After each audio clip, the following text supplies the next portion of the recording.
Whip out those fire extinguishers and start spraying like hell, because things are heating up in the pod loft and it's getting a little too toasty for comfort. In a pipin' hot bagel bite that's sure to burn your tongue, Kristin is making her family lineage proud and covering Fire Safety 101. She's taking you through the common causes of residential fires, ways to prevent and prepare for a fire, the different fire extinguisher types and how to use them, and more. We've never claimed to be heroes, but this information could potentially save your life. And in that sense, one could say we're pretty damn heroic. They said that we'd grow out of it.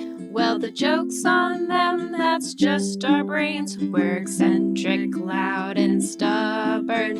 And most of our clothing is covered in stains. It's not a deficit of attention. There's just too much to think about. So if executive dysfunction becomes a little too much, if you forgot why you came in this room, or you're hypersensitive to touch, then put on your seamless socks and come join our little flock. Bitches stimming together, we're weirds of a feather. Weirds of a feather. Boom. Got Okay, 'em. Got boom. those room sounds. Those are tight Captured. Put them in the vault. room sounds. We got them. Proud of you, proud of me. We got them, Proud boys. of- welcome to Weirds of Feather, an AuDHD-Adjacent podcast. Are you recording? Yeah. Okay. I'm Let your her host, rip. Kristin Stanhope, I'm your host, Grace Bray. and we are recording. Yep. And Let's rock. Let's rock today. make sure your mouth is slightly full today, but ready to take more. Yes. 'Cause Be ready to receive. We've got because we've got a little bagel bite for you. Yeah. And it's important. So it's a jam-packed, information-packed bagel bite. Flamin' hot bagel bite. Flaming hot. Yeah. Why is it flaming hot? Ooh. Because we're talking about fire safety. Oh, yeah. Oh, yeah. The bagel bite no one asked for, but I demanded. Yes. Because We don't want it. In- She's going to give it to us. our hypermobility episode, somehow, Some way. we got talking about different types of fire extinguishers. And Grace, you said, I believe, I didn't know there were different types of fire extinguishers. And I was like, I did say holy that, moly, yeah. my friends. This is Fire Safety 101. And that's what we're doing today, Fire Safety 101. Can't wait. But first, I had a warm-up question. All right. You What you feeling got? warm on this fire No, safety I need episode? a little, get me toasty. Okay. Well, so also in, was it the hypermobile one? I think so. Yeah. I was like cut short. You cut me off. Yes, because you were talking about it while Lucy was barking. Yes. And it had to be cut out. And then it That's was why I really told you. weird on the recording. I know. I told you there's going to be no context for this comment. Yes. And so now I'm putting context in. Okay. So go back to hypermobility or don't. It doesn't matter. Yeah. You don't need it. I have a warm-up question for you Okay. that was cut off, Sorry. probably rightfully so. Yes. But we're talking movies. Jurassic Park, 1994 is a classic. I know it. One of the huge points of the movie is that dinosaurs cannot see you if you're moving. They cannot see you unless you're moving, right? Yes, that's what I Yes. meant. What did I say? They can't see you if you're moving. Okay, no, the opposite of That would be convenient. Yeah, Just that got to would be- stay moving, I yeah. guess. Just You don't just gotta stop. keep running. Yeah. Yeah. No, so that was the whole point. The T-Rex. Is I that think true? Specifically, no, it's not true. They don't know how dinosaurs' Eyes work. eyes work. You're right. Yeah. So that was the whole big thing. They're if you stand still, they can't see you. Specifically, I think it was for the T-Rex. I don't know if it was the same for the raptors. I gotta just watch it again. I love that movie. But I thought this was the biggest plot hole because they were just stand still and they'll walk right on by. But if that's true, which it's not, what about trees? How do they not bump into trees everywhere they go, or plants, or like anything else? How do they see like the nest that they make and the eggs that are staying still? How do you get through life if you can't see objects that aren't moving? It's wild to me. Is it that they can't see them, or that they don't know to chase them and they don't know that they're prey unless they're moving? It was not explained in the movie that way. It was like, if you that's what I think it is. Move, they can't see you. I don't think it's that they can't see you. I think you're taking this very literally. I think you've been perseverating on this question for 25 years, and I'm about to blow your mind and tell you that it's not that they can't see it. It's that if you're not moving, they don't recognize you as prey and they won't chase you. I think they'll see you. They'll just acknowledge you as like a tree. I don't think it was explained that way in the movie. Well, I'm explaining it to you now. That's the only way that makes sense. Sorry, I just ruined your fun. I'm just saying that, like, I don't think that was explained well enough in the movie. Well, I'm guessing that's the case, because otherwise, how would they see navigate life? That wouldn't make sense of how eyes work. Yeah, that's not how eyes work. That's not how physics works. Like, there's nothing there in your sight, and then something moves, and then it's like gone. Yeah. I guess that's when I watched it as a child. That's what I thought that they were saying. I think you were taking it very really literally, and you've been stuck on this for so long, thinking it's a plot hole. And I think it's just you interpreted it wrong. Really interpreted that one wrong. Oh, shit. Well, that's why we're here. Sorry to break your heart on that one.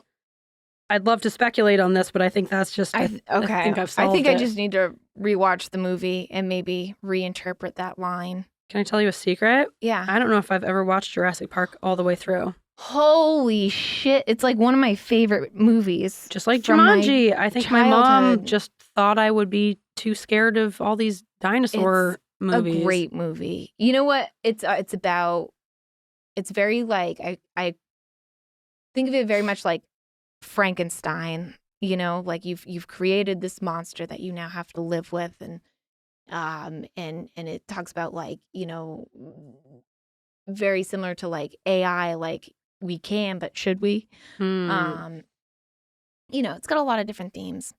But all right. You know, I'll have to watch it. And you know, it's also about like nature versus humans, you know. It's got a lot of different themes in it. It's nice. Friendship? A little bit, yeah. A little friendship? I think there's like a romantic interest, kind of. Good. Laura Dern. Love her. Love her so much. Anyway. All right.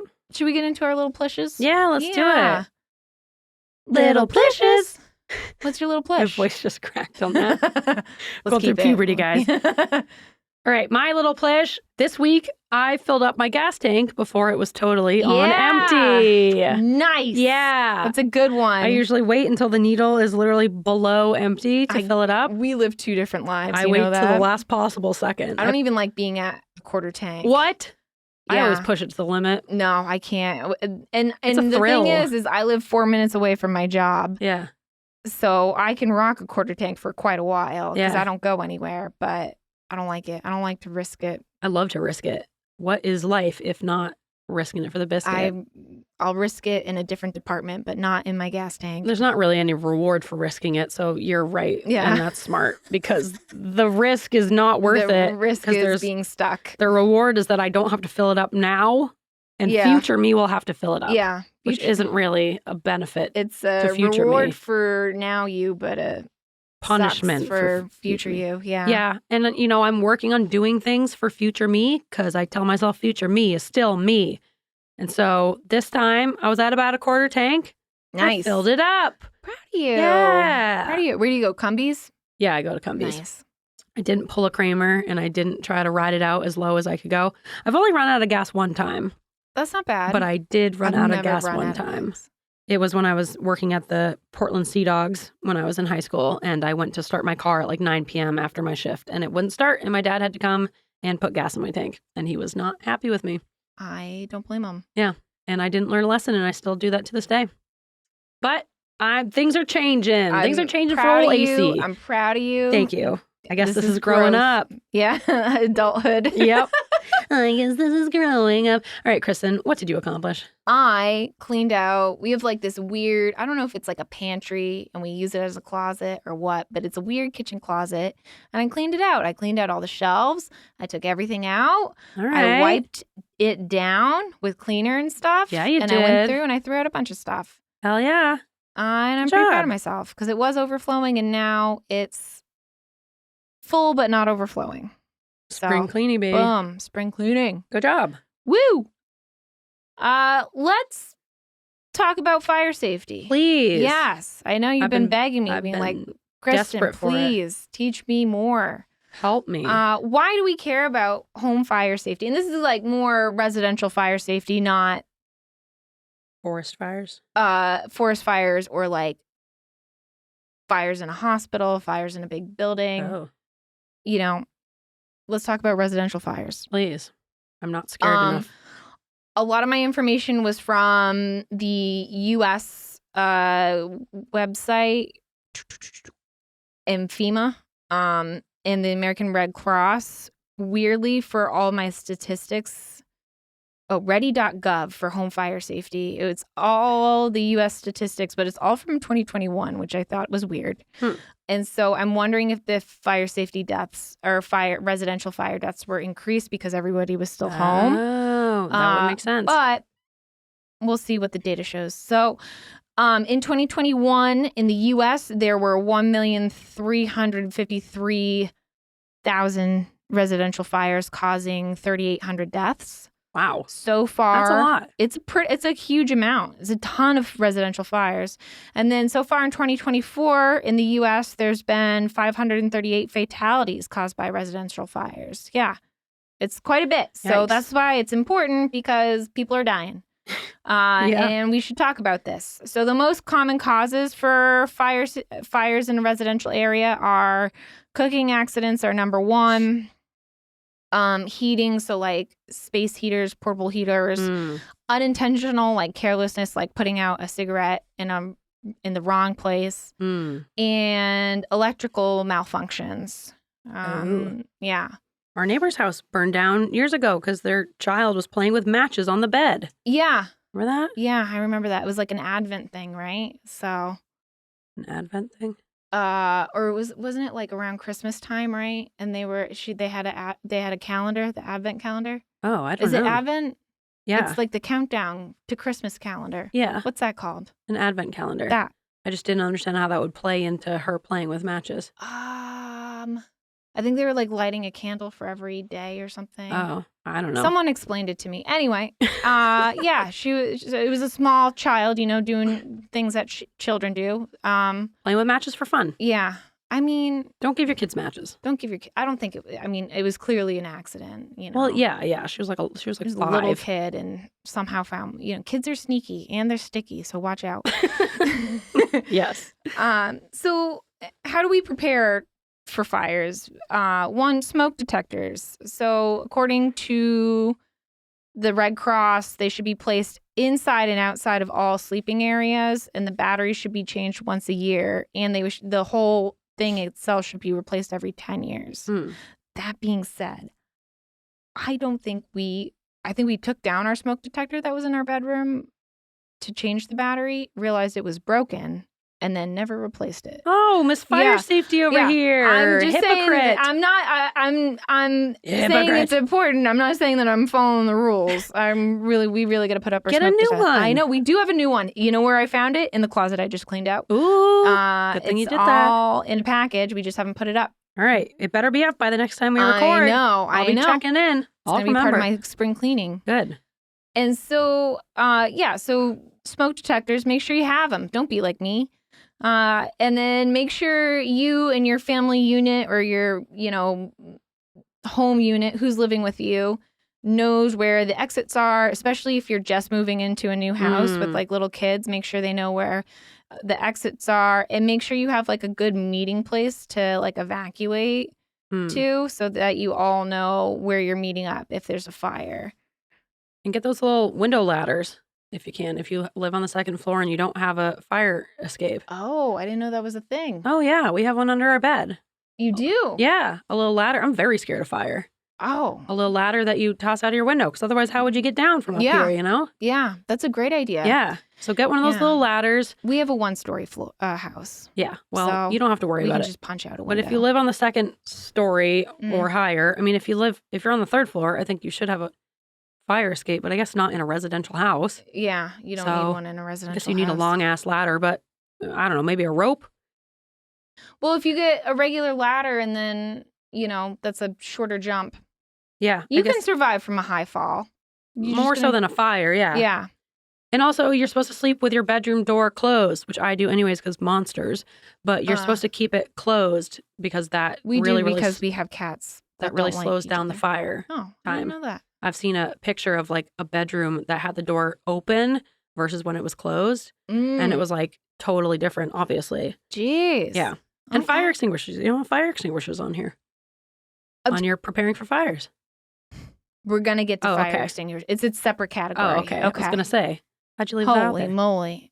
All right, we're but the gonna get ladders, there. ladders are legit, I didn't know about the ladders. That is a legit thing. right? I think the one thing that, besides, putting up smoke detectors, Christopher and I need to have a good plan for the cats. Mm. Because I think John Ralphio could probably survive on his own. He's been a bit of a scaredy cat, but I think he knows to run away from danger. Mm. But I think they would both try and run into the basement, Mm. and that would be our issue. And then Snickers, she'd be a goner. So I think we need to have a good plan to getting the cats out of the.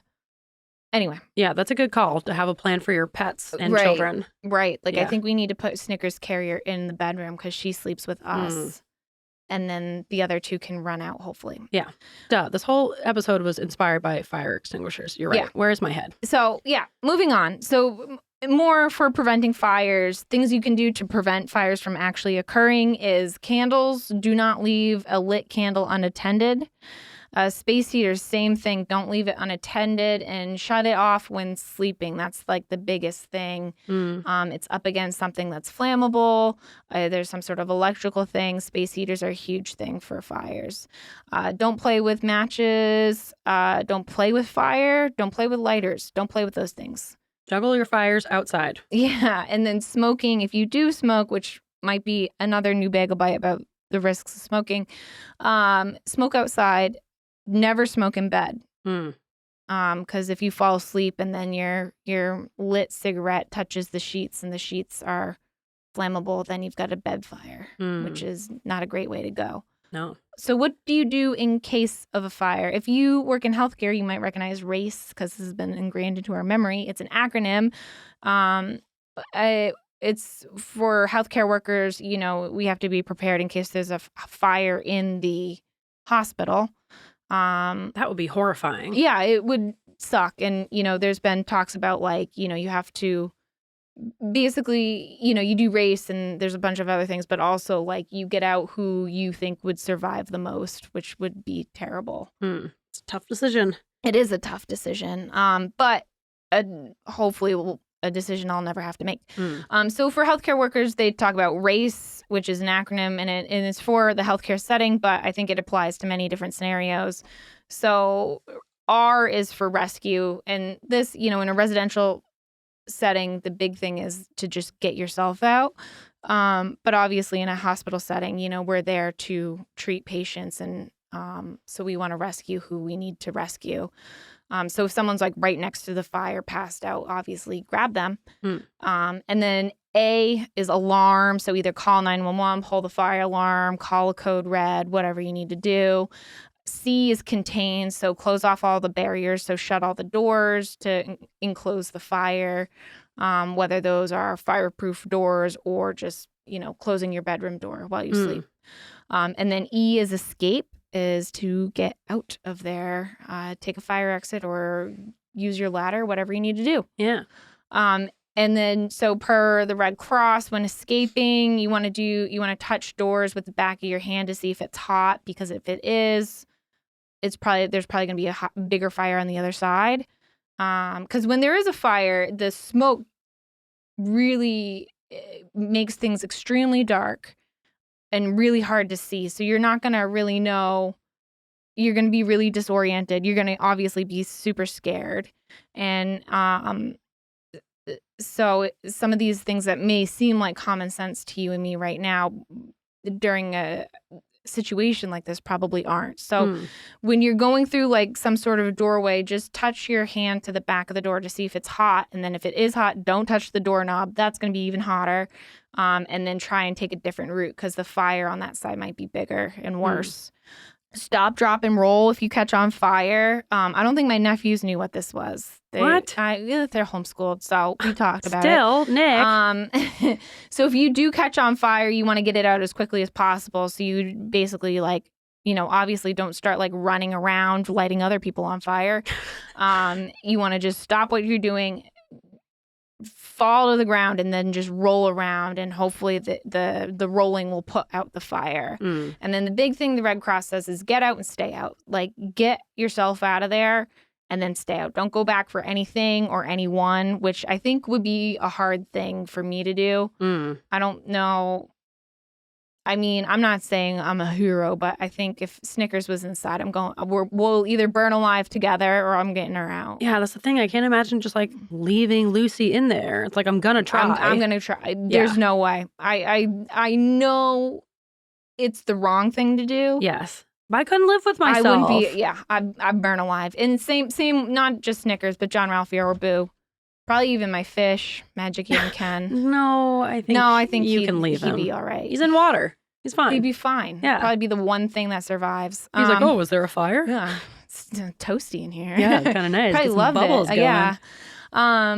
Yeah, I think so according to the Red Cross, get out and stay out. I obviously, like, if you have kids, I can't see any parent just letting their kid. I don't know. But if there are firefighters there, it would make sense that you don't want to cause more problems for them by adding another person inside who they have to rescue. Right, because they have to rescue you. Let them do it. Yeah. Let them do their job. They will get there. They have the equipment. So big thing is that you are out and you're not going back in to get like a PlayStation or something. You know, leave it. Leave it there. And then, once you're out, call 911 immediately. And 911 is our 911 in the U.S., but there's a lot of different 911 numbers. So in the U.K., it's 999, or I also found 5555, which was weird. I've never heard of that one. Me either. In Europe, it's 112. In Canada, it's 911, which is nice. Australia, I feel like makes the most sense. 000. Oh, yeah, I knew that one. That one. Yeah, that does make the most sense. Doesn't that make the most sense? Why would it be 911? Why? I don't know. In New Zealand, it's 111. In Japan, it's different. It's 110 for police and 119 for the ambulance and fire services.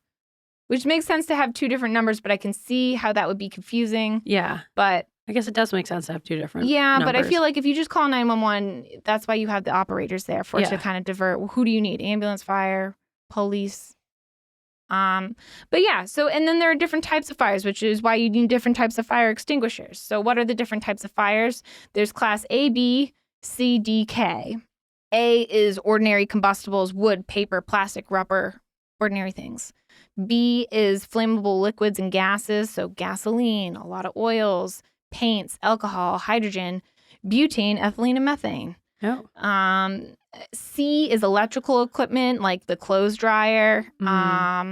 That's a big one. The dryer fires. I have clean out your vents. My brother's close family friend had a couple kids die in a clothing dryer fire. God. Yeah, an infant and like a 3-year-old. Oh my God. I know. Yeah, clean out your dryers. Vents. Yeah.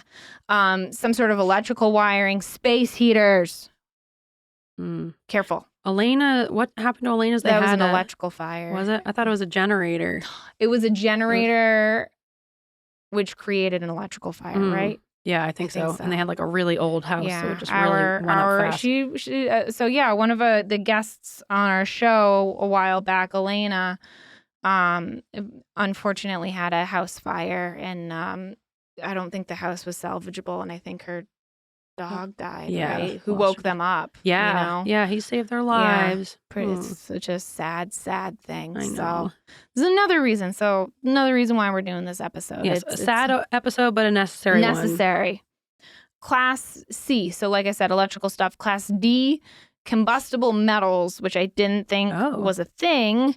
sodium. So not just like salt, but like there's certain types of sodium that is incredibly combustible. And lithium, apparently. Oh, like lithium batteries? Yes, which totally makes sense. So now I get why the whole battery thing, I get it now. Yeah, people are having like more and more lithium battery fires. Yeah. They're just like exploding. It's crazy. Yeah.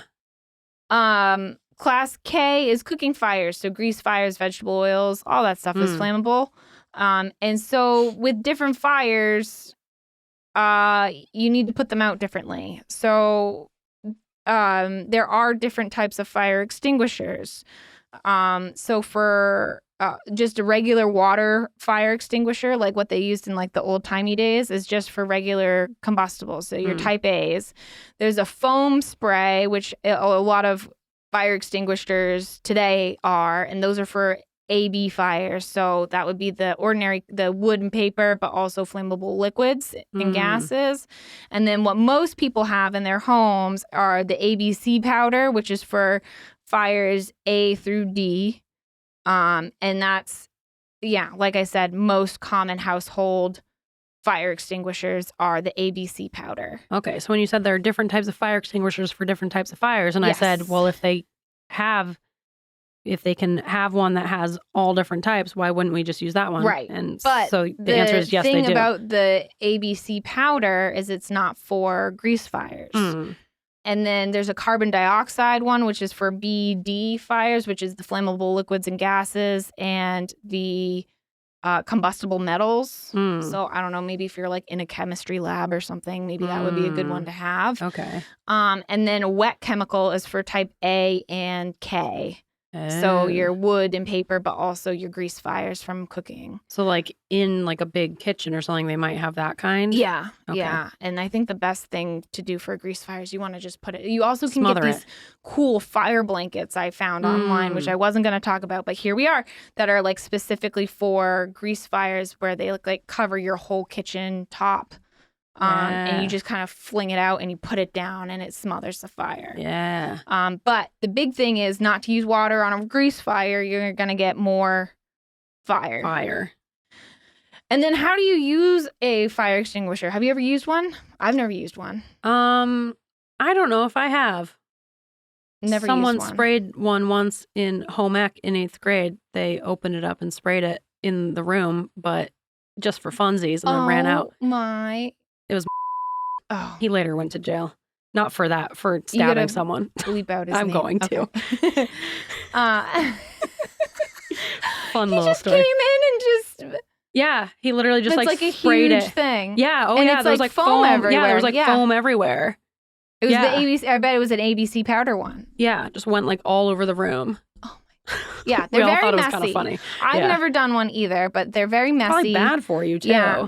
I have a funny story about it's not funny, but it kind of is. Looking back at it, it's a very funny story about my grandfather putting out a fire at like 84 years old. So how to use a fire extinguisher? The acronym is PASS. So it's, if you've never seen one, it has fire. They usually have like a pin. They have a hose, which you aim, and they have a squeezy handle.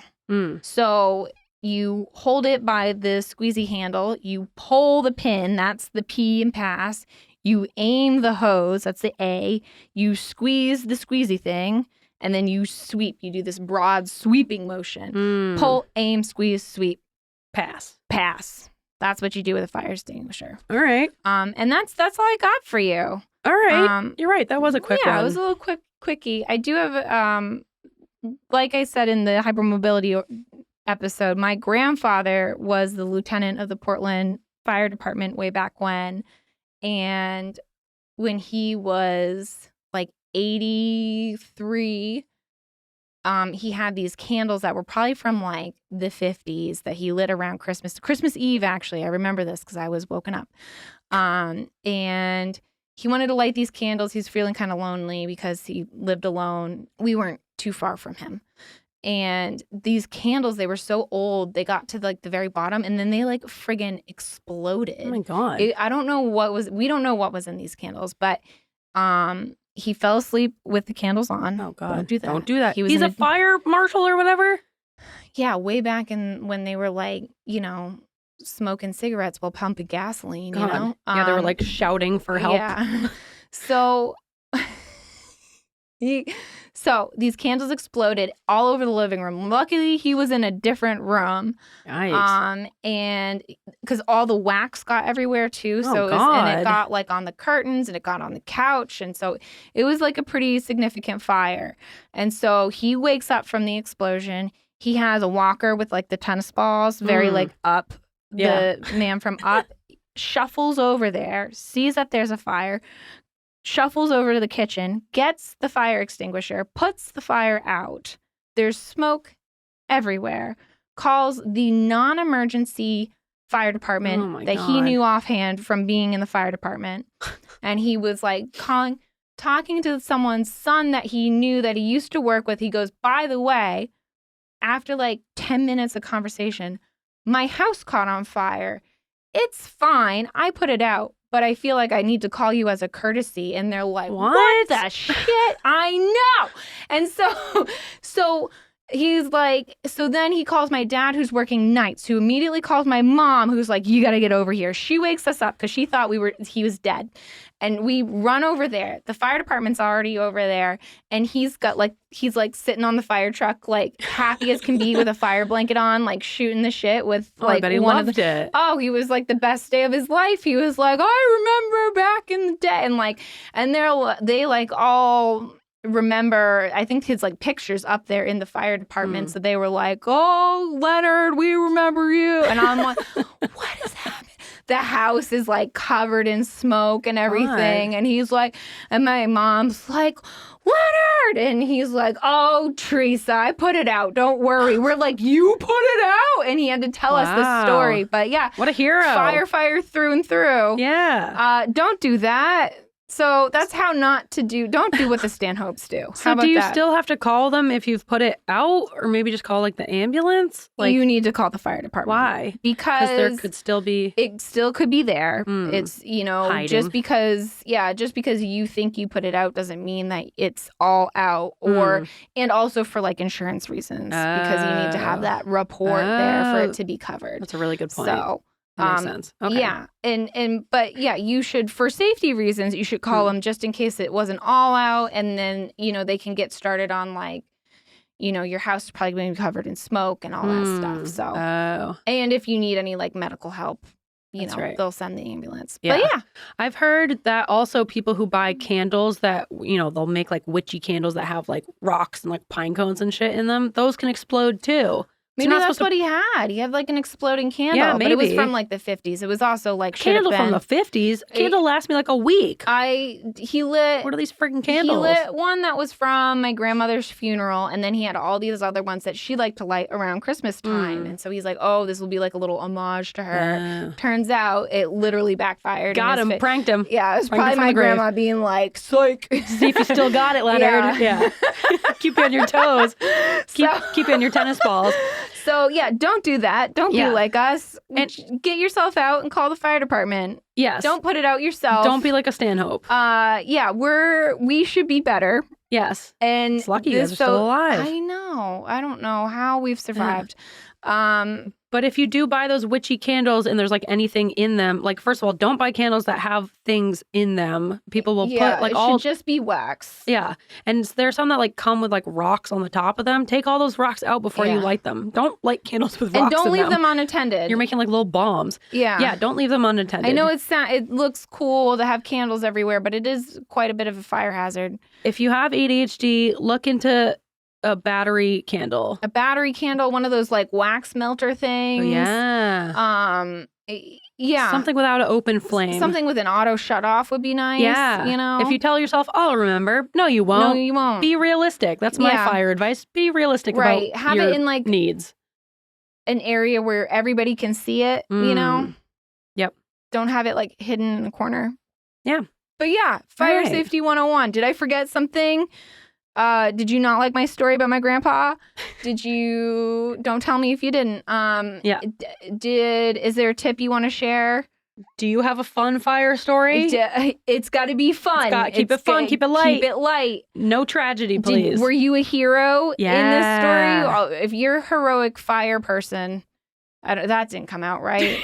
If you've got The a message is heroic story of any kind where you were a hero, or a child who started a fire mischievously. No. Yeah. By accident. A it's gotta end child well. crime. Yeah. It's No one gotta died. end well. But if you had a silly kind of, it all worked out in the end, child crime like fire my story. grandfather's story, where Yeah, it all worked out exactly. in the end, it Exactly. was See, that's a fine. fun fire Yeah, story. He got a new coffee table out of it. He was There you very go. excited. Boom. Worth it. Yeah, thank you, insurance. Yeah, let us know at weirdsofafeather@gmail.com. Yeah, and I think that is the end of the episode. Yes. Yeah. Let's So, get on out of here. all right.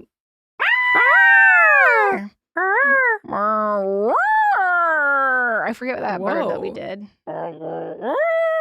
I don't remember. Something like that. Okay, see? All right.